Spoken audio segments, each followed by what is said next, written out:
I always thought the dark was harmless. Sure, it unsettled me at times, but I could always flip a switch and push it away. At least, that's what I believed, until the night the lights refused to turn on. It started after work, when I walked into my apartment and hit the switch. Nothing. The room stayed pitch black. At first, I thought it was a power outage.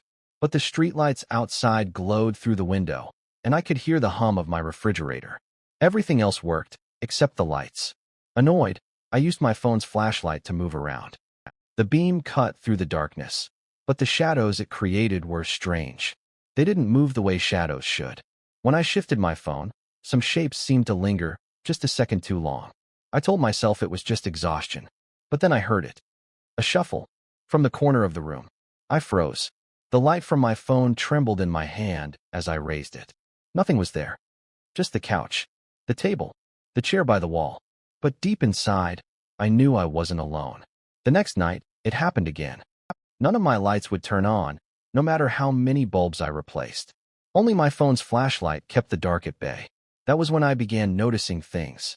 Shadows stretched too far across the walls, curling unnaturally like reaching fingers. Reflections in the darkened window showed shapes standing behind me, shapes that vanished when I turned around. But the worst was the whisper. Soft, low, coming from the black corners of the room. Turn it off. Just turn it off. It begged me, pleaded with me, and sometimes it laughed. By the third night, sleep was impossible. My phone battery drained fast, and whenever the light flickered low, I swore I saw figures closing in, thin, crooked, their faces hidden in the black. I tried to call for help, but no one answered. Neighbors' doors were locked, their apartments silent. The entire building seemed abandoned, though I knew people lived there. Or used to. At exactly 3 a.m., the whispering grew into a chorus. Dozens of voices rising from the dark, pressing against my ears, my skull. My flashlight sputtered, the beam shrinking. And just before it died completely, I saw them.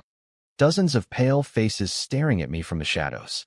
Eyes wide, grinning mouths. Bodies that moved like smoke, closing in. The light died, and the dark swallowed everything.